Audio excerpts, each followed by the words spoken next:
Hello everyone, welcome to online class. This is your English class and myself Harpreet Kaur. So students, as you all know that in our last video we had finished our three paragraph of this chapter, that is Safe Again. And yes, I had given some homework. Mostly students did not send their homework daily. So I request to all of you, send the homework daily, because the homework helps you to understand all the chapters. Whatever I teach you in the class is help you very much. So send your homework daily. On the basis I know that what you understand through this class. अगर आप homework नहीं भेजोगे तो मुझे समझ में नहीं आएगा कि आपको कितना समझ में आ रहा है, नहीं आ रहा है. तो इसलिए होमवर्क डेली करिए बेटा और डेली सेंड करिए. Now let's come to our topic. So I request to all of you students, open the page number 19. So students, open the chapter number 3, Safe Again.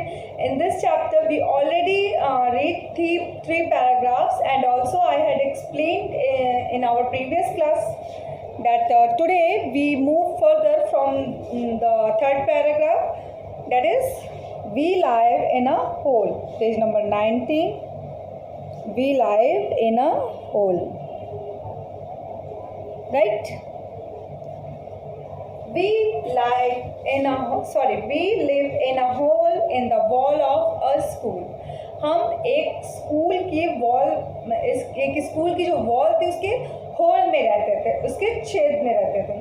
We stretch our wings, और हम अपने रोज पंख फैलाते थे, and flap them just like our parents do. और जैसे हमारे parents wings को ऐसे फ्लैप करते थे, मतलब फड़फड़ाते थे, वैसे ही हम उनको देख के अपने पेरेंट्स की तरह हम बहुत स्मॉल बेबी लाइक थे. जैसे स्मॉल बेबी होते हैं तो क्या वो अपने पेरेंट्स की तरह चलने की कोशिश करते हैं, बट वो चल नहीं पाते हैं. उसी तरीके से बेबी बर्ड्स जो थे, विंड ओवर बर्ड, वो सब भी अपने पेरेंट्स की तरह विंग्स को ऐसे स्प्रेड करके ऐसे फ्लैप करते थे, but they can't fly, right? The children in the playground are now looking up and pointing at us. और हमारे जो जहाँ पे हमारा घर था वहाँ वो स्कूल की वॉल थी, तो स्कूल के जितने भी चिल्ड्रन थे जब वो प्लेग्राउंड में होते थे वो सब हमें देखते. तो पॉइंटिंग मीन्स फिंगर आउट करते थे, फिंगर हमारे ऊपर करके पॉइंट करते थे. At us they are saying, और हमें देखकर क्या कहते थे? लुक एट द बेबी विंडोवर. अरे उन बेबी विंडोवर्स को देखो. Look at there fluffy feathers, और उनके प्यारे प्यारे मुलायम परों को देखो. फेदर्स मीन्स जो विंग्स होते हैं, पर होते हैं. One evening after school, I hear a sound of footsteps coming towards us. एक दिन मैंने स्कूल के बाद मतलब स्कूल फिनिश्ड होने के बाद, जब उसकी छुट्टी हो जाती है, I hear a sound, मैंने एक साउंड सुना. फुटस्टेप्स मीन्स पैरों के चलने की आवाज़. कमिंग टूवर्ड्स अस, जो कि कमिंग टूवर्ड्स मतलब हमारी तरफ, जो कि हमारी तरफ ही वो कदम आ रहे थे. तब मैंने उनकी आवाज़ सुनी. मैंने किसी के कदमों की आवाज़ सुनी जो कि हमारी तरफ चलकर आ रहे थे. We shuffle to back of the roost. We shuffle to back of a roost. It means a bird क्या कहती है? वी शफल मीन्स अब मैं धीरे से, जहाँ पे सारी बर्ड्स रेस्ट करती थी, मैं धीरे से वहाँ पे जाके लेट गया. We see a dark shape over us and we screech की. और जब हमने देखा जहाँ हम रेस्ट करते थे, मैं वहाँ धीरे से चला गया. बर्ड की लैंग्वेज है ये कि मैं वहाँ धीरे से चला गया. उसके बाद बर्ड क्या कहती है कि तभी एक डार्क शेप मतलब एक परछाई हमारे ऊपर आई, और हम सभी बच्चे की करके शाउट करने लगे, की करके चिल्लाने लगे. This is not our mother और फादर. अरे ये तो हमारे माता पिता नहीं है. This creature does not smell like a bird. और ये जो भी क्रिएचर है, जो भी प्राणी है, जो भी ये है, इसकी स्मेल जो है इसकी स्मेल हमारे जान पहचान की तो नहीं है. I peek at the I peek at it and strike with my cloth. मैंने पीक किया, पीक मीन्स मैंने अपनी चोंच से स्ट्राइक किया, स्ट्राइक विद माई क्लॉज, मैंने अपने पंजों से स्ट्राइक किया। मतलब जो क्रिएचर मुझे उठा के ले जा रहा था वो वहाँ पे आया, ये सब चिल्लाने लगे, तो वो जो क्रिएचर था, वो जो आदमी था, वो जब उठा के ले जाने लगा तो क्लॉज में पंजों से मैंने उसे मारने की कोशिश की, पर से मैंने उसे मारने की कोशिश की। Right? The creature makes a strange noise. और क्रिएचर जो थी वो बहुत ही स्ट्रेंज नॉइस मेक कर रही थी, बहुत ही अजीब सी आवाज़ कर रही थी। एंड होल्ड्स मी टाइट, और बहुत ही तेज़ी से मुझे पकड़ा हुआ था। I am bundled into a sack and taken from my home. और मैं एक थैले में, सैक मीन्स थैले में, बंडल मतलब मुझे एक थैले में डाल दिया जाता है और मुझे वहाँ से, मेरे घर से ले जाया जाता है। राइट?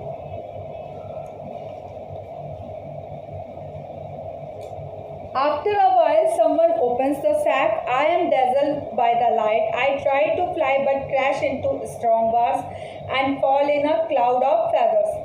और कुछ समय बाद, someone open the sack. और कुछ समय बाद कोई उस सैक को, कोई उस थैले को ओपन करता है। I am dazzled by the light. और मेरी आंखें जो है dazzled, चकाचौंध हो जाती। जैसे आप अपनी आइज क्लोज करिए और एकदम से खूब टाइटली क्लोज करिए और खूब आधे घंटे तक क्लोज किए रहिए। उसके बाद क्या आपको फील होगा? जैसे ही आप अपनी आइज ओपन करोगे, देन यू फील दैट जो भी लाइटिंग वगैरह होगी आपके रूम की, उससे आपकी आंखें डेजर्ट हो जाएंगी, काफ़ी चकाचौंध सी हो जाएंगी। Right? I try to fly by but crash into strong bars and fall in a cloud of feather. मैं बहुत उड़ने की कोशिश कर रही थी बट क्रैश हो जाती थी। क्रैश में गिर जा रही थी इनटू स्ट्रॉन्ग बार्स, स्ट्रॉन्ग मजबूत, एक मजबूत जो पिंजरा टाइप का था, मैं बार बार उसमें गिर जा रही थी। And fall into a cloud of feather. और पंखों के क्लाउड, मतलब बहुत सारे पंखों के ढेर में मैं उस पर गिर जा रही थी। Where is my home? मेरा घर कहाँ है? विंड ओवर कह रही है, अरे मेरा घर कहाँ है? Where are my parents, my brother and sister? Where is the sky? मेरे माता पिता कहाँ हैं? मेरे भाई बहन कहाँ हैं? वो नीला आसमान कहाँ है जिसे हम लोग देखते थे? Again and again I throw myself against the bars and falls. मैं बार बार कोशिश करती हूँ, मैं बार बार वहाँ बार में गिर पड़ती हूँ।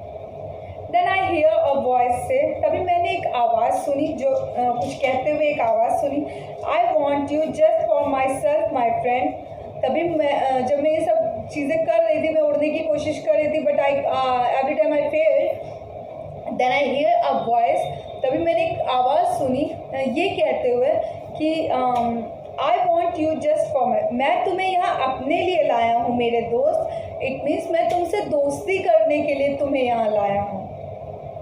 When he brings me food, he doesn't tear it into a small pieces, and so I cannot eat it. I become thin and weak. जब उसने मेरे लिए भोजन को लाया, he doesn't tear into a small pieces, और उसने उस भोजन को छोटे छोटे टुकड़ों में नहीं किया था। जैसे वो बेबी को हम लोग फूड कैसे खिलाते हैं, बेबी को एक बड़ा सा कुछ भी फूड रहता है उसको पीसेस में कर देते हैं, छोटे छोटे पीसेस में, जिससे बेबी को आराम से उस फूड को खा सकें। तो ऐसे बेबी बर्ड भी थी, बट वो जो क्रिएचर, जो बॉय उसको लाया था, उसको स्कूल बॉय को बिल्कुल नहीं मालूम था कि इसको कैसे फूड फीड कराया जाता है। सो वो उसको फूड तो अवेलेबल करवाता था, बट वो उसको पीसेस में नहीं करता था, जिससे कि बेबी विंड ओवर नहीं खा पाती थी। So I can not eat it, इसलिए बेबी विंड ओवर नहीं खा।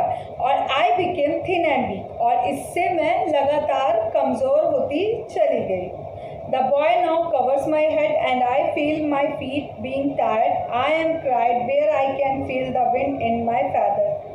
The boy now, और अब उस लड़के ने फिर से मेरे सिर को कवर कर दिया, and my feet being tired, और मेरे पैरों को बांध दिया।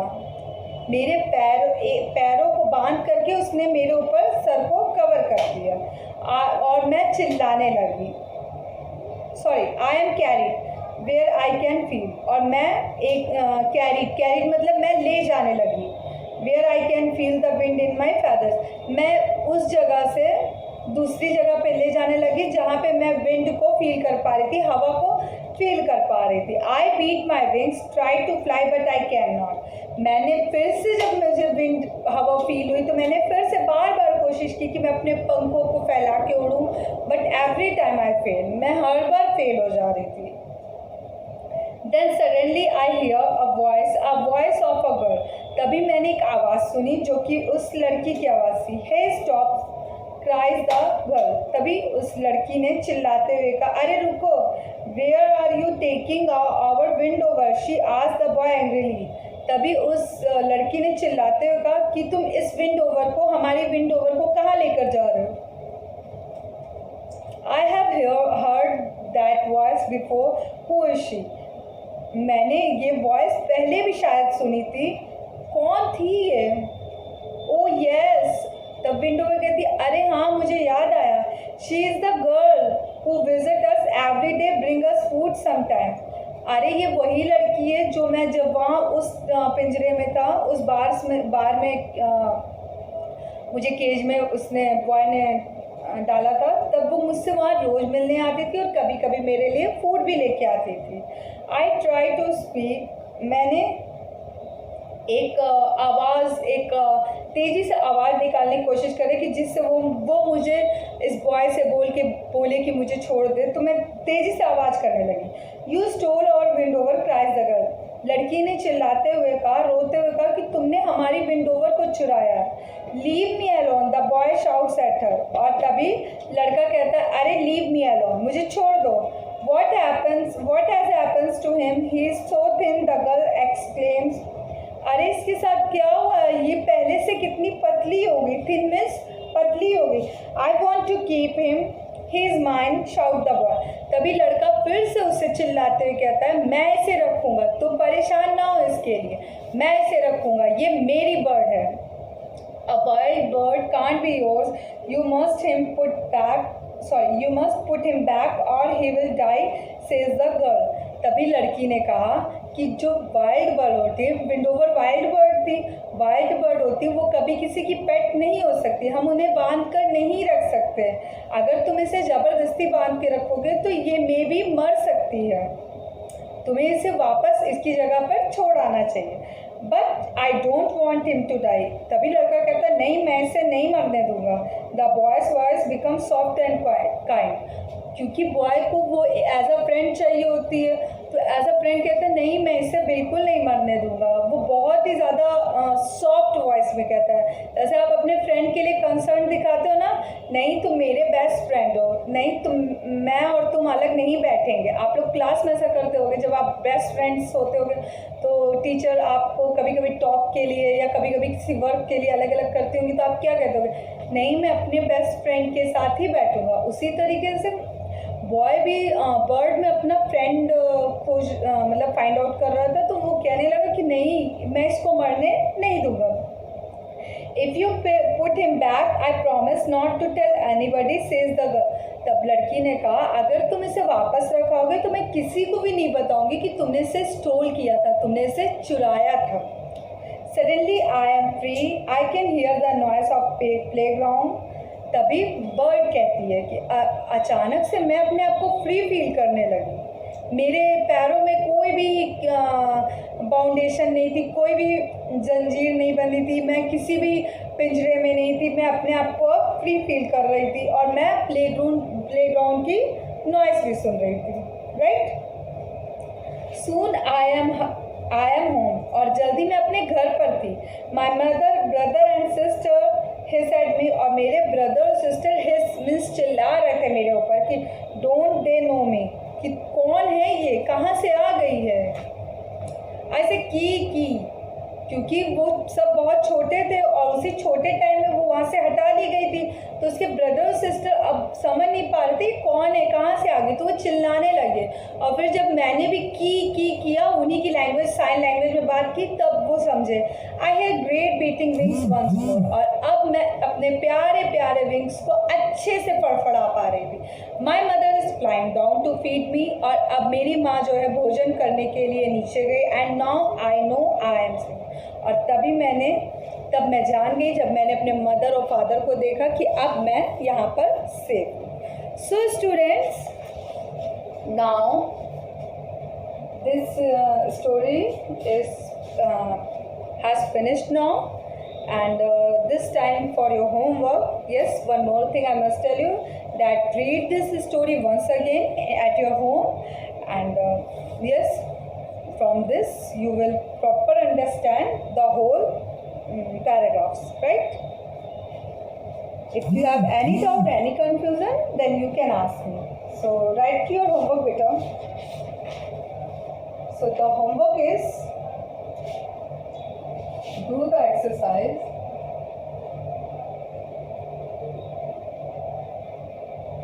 A of chapter number 3. Chapter number 3 की आपको A एक्सरसाइज करनी है. Okay student, thank you, have a nice day, goodbye बेटा.